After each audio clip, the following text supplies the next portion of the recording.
Okay, so let's talk about treatment and exactly what all I took, when I took it, and all of those nitty-gritty details. So first off, I think you're probably going to be tempted to get your pen and paper out and be like, oh my gosh, what all did she take? Because that's exactly what I'm going to do because that worked for her. And then I'm going to just go ahead and tell you right now, everybody's journey is their own. It's different. So you're not going to be able to duplicate my plan and see the same results because your body's not going to receive things like my body did. But I'm going to try to share as much as I can of that part of the journey, but just stay open-minded on the things that you're taking and in tune with how your body is responding. So for about the first 9 months, I didn't take any medicine because nobody could tell me what was wrong with me. So I was afraid that if I took medicine, I would be covering up whatever it was that I felt like was trying to kill me. So I felt the need to bear the pain in order to give the doctors time enough to test and do what they needed to do.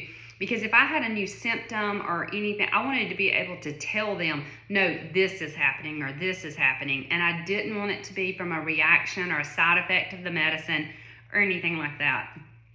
I will tell you that it was a hard 9 months, and I definitely would put those big 11s credit during that time of just staying kind of knitted up and in pain. But when I started taking medicine, I wound up taking prescriptions. Probably I had 12 or 15 pills in the morning, another dozen that evening, maybe with a few throughout the day. I was going to see at that point about 5 different specialists, and so every one of them was giving me whatever was in their wheelhouse, not taking into consideration what that meant to the rest of my body or my systems or how all of those medicines were actually interacting. I took anything from blood pressure medicine, and that's to get my blood pressure up because that was like way bad. I took nerve pain, like a gabapentin. That I do remember needed to be taken by the clock. So if you are considering that one for that nerve pain, be sure that you have set your alarms and you are not missing a dose and you are taking that one consistently. I also had muscle relaxers. I had stuff for acid reflux. I really thought about trying to find my spreadsheet that I would take to each doctor every time I would see them with all of my medicines on that to share, to kind of in the point of being how complicated it was. But I'm not going to do that because I don't want someone else trying to duplicate that in that sense. Like, you need to figure out what your body is needing on the prescription side of medicine. What some game changers for me was I did, and I'm not going to say any of these words right, so I hope you're highly entertained by my pronunciations if my southern accent don't entertain you enough.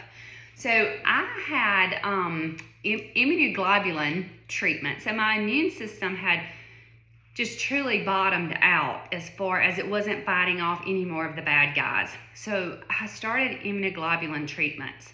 Per my paperwork or my medical records, I was still in the very bottom of the okay acceptable range on the paperwork, which meant I didn't really qualify originally for that. But my doctor fought for me for that because she knew that that was going to help me.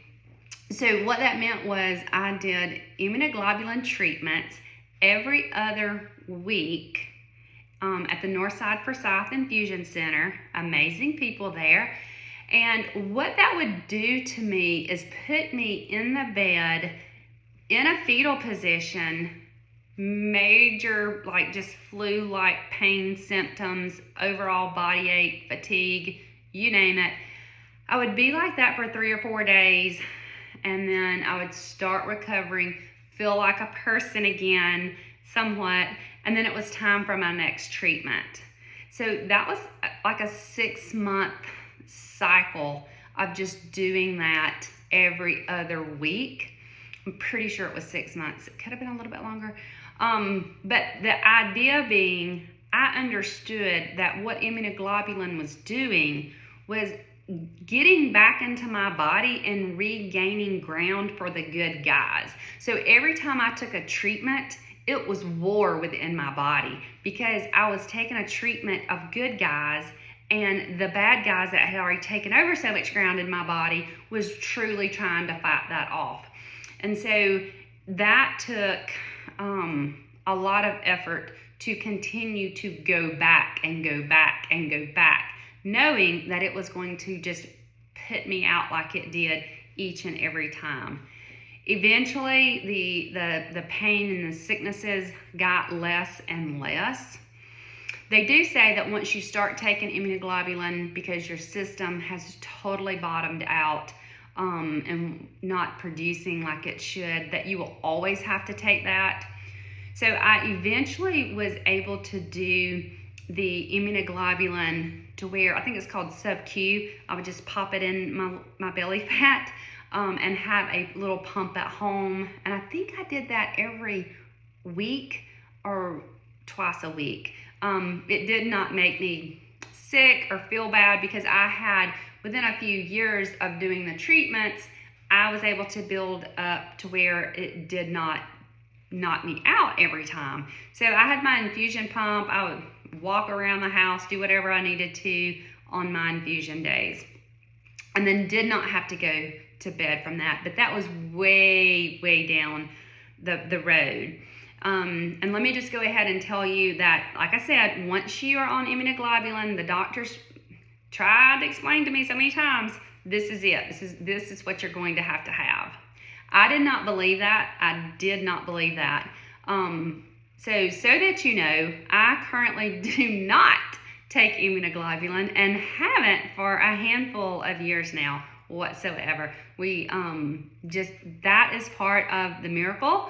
No doubt, because my system does do what it is intended to do on its very own now. So word of encouragement, and kind of flash forward to just make sure you don't miss that point. So I did the immunoglobulin, and then my test results started changing, because I started testing a little bit differently for things, because some of the tests that you're given is dependent upon, is your body trying to fight things off. My body had given up because I didn't have an immune system, so I can't say we were trying to fight anything off. We done waved a white flag. So at that point, that is when, and this was probably maybe 2 years into the whole cycle, I actually had treatment that is in line with the Lyme's disease. Like if it's chronic Lyme. I know sometimes folks are like, yeah, I took an antibiotic for 3 or 4 days, or 10 days, and never had any more problem. No, I'm not talking about the dicycline or whatever. I'm talking about Rocephin. So I went to the hospital, and they put a PICC line in, and I did Rocephin, the antibiotic, for I think about 4 or 6 weeks. If you're not familiar with Rocephin, I'll help you understand that. Rocephin is an antibiotic that is designed to either kill what is hurting you or kill you, I'm pretty sure, because when you take Rocephin and you have substantial disease in your body, and there is die-off of that bacteria, the die-off is just insane, and you need to do medicine for the die-off as well. So did the Rocephin, seemed to get really good results for that, but it didn't last. After probably 6 months of being off of that, right back down to where I was. So went back, another PICC line, other arm, matching scars. So did that for another 4 to 6 weeks. And this time I had been told about a researcher, doctor that was a naturalist, and that had written a book about a whole lot of herbs. So that book is Healing Lyme. Now it says Lyme, don't get caught up on, well, I didn't test for this or that. There is a ton of co-infections that go along with that. way too many to name, and it really doesn't matter which it is, ones you have, you just want them gone, right? So this time when I did the PICC line, because they're doing blood work every week to check your kidney functions and that, because Rocephin is really intense. So the herb plan that I had read about is really intense as well. And so I did, this is not medical advice, but since the Rocephin alone didn't work the first round, Jane's mindset was, well, let's hit it with Rocephin and this natural herb plan, because when you read through this book, there's some substantial things you need to be aware of with that as well. I'm like, they're doing my blood work, so surely if it impacts my kidney functions or whatever, we're gonna find it because they're testing me anyway. So I kind of took I did take matters into my own hand, and I did his protocol. And it is, like I said, it's very intense, and it's some crazy stuff that he's very particular about, not only what you're taking, but when you're taking, how much you're taking, and who is the actual manufacturer of that. So very important. So that is probably one of the biggest game changers. It was very hard to take all of those different kinds of medicines at that point, but I did just start putting down all of my prescription medicines as I had picked this up. So after the PICC line, I had kind of the second time, I'm doing much better. As a part of my treatment as well, and early on, I saw a reflexologist. So yes, that is a foot doctor in the most amazing sense ever. So our feet houses that of the roadmap to the rest of our body. And that is, God made us in the most amazing and magnificent way. So what she is able to do from touching points on my feet to heal the rest of my body, and let me be clear, it's not her healing my body, it's the way God designed our body to work, okay? And so I would see that reflexologist, Miss Bridget. She's amazing. Go see her if you're in Carroll County. So I would see her to start with once a week, and then I was able to get to once every other week. Flash forward to today, however many years we are into this, I do not miss my appointment with Miss Bridget every month. I am there on the first Monday of every month like clockwork. She continues to help me keep my body and all my systems just tweaked, and really lets me be proactive. If a little something's going wrong, she's probably going to be able to put her finger on it, literally put her finger on it, but actually tell me some things as well that I can be doing to help myself to be able to stay strong. That includes anything from your cognitive function to, pain. I carry a lot of pain in like my hip and lower back area. So she is tremendous on that as well. So the other thing on the treatment side of things that I did probably about 2 years in was when a friend from high school shared it with me. Okay, so it is the vitamin in the shake. So I'll put the link in the show notes or whatever. Okay, so I take one of these every morning before my feet hit the floor, like clockwork. I set my alarm 15 or 20 minutes before I'm to even get up, and I take one of these. Most people take two. There's two in this little pack. One has always worked for me, so one is what I take. I don't really like the way I feel when I take the second one. So that has worked really well for me. What that does is before I even get up, it starts working and just gets my body to where it's not so painful to move. And so I'll put the information on it so you can look up what all the ingredients are. The other thing that comes with that, Thrive, they have a lot of products. Y'all, these are the two products I started trying from day one. I've tried their other things. I'm sure a lot of people love and change it up. I am still, I think it was 2012, when I started this, I think. I still do this every single day. And yes, still the same flavor. I prefer mine with pineapple juice. I may throw blueberries, kale, or strawberries or something else in with it. But you can bet every day I have this. Within about 30 minutes to an hour, I've taken the original vitamins. And so this also gives me energy, but yet it doesn't make me wired or anything like that. It just gets me sustained. And then when I travel, there you can get it in a big pouch as well to actually do scoops. But this is also when I travel. So when I travel, I use apple juice and cranberry. I usually mix those two things with a pack of this. And so I can have it on the go, and then I can just throw those bottles away when I am done. So then I also found that I wanted to share with y'all, because there's some things that is just good for you to do in taking care of yourself. The reflexologist, definitely highly recommend that. Dr. Rawls, not sure if I'm saying his name right, but he actually picked up research and continued it from what this doctor had done. And Dr. Rawls had a whole experience of sickness himself, and when regular medicine did not help him, like I was the same way, we turned to the more natural thing as more of a last resort, not the first resort. But he has something called Vital Plan. It's 4 different vitamins, and he's got a little concoction.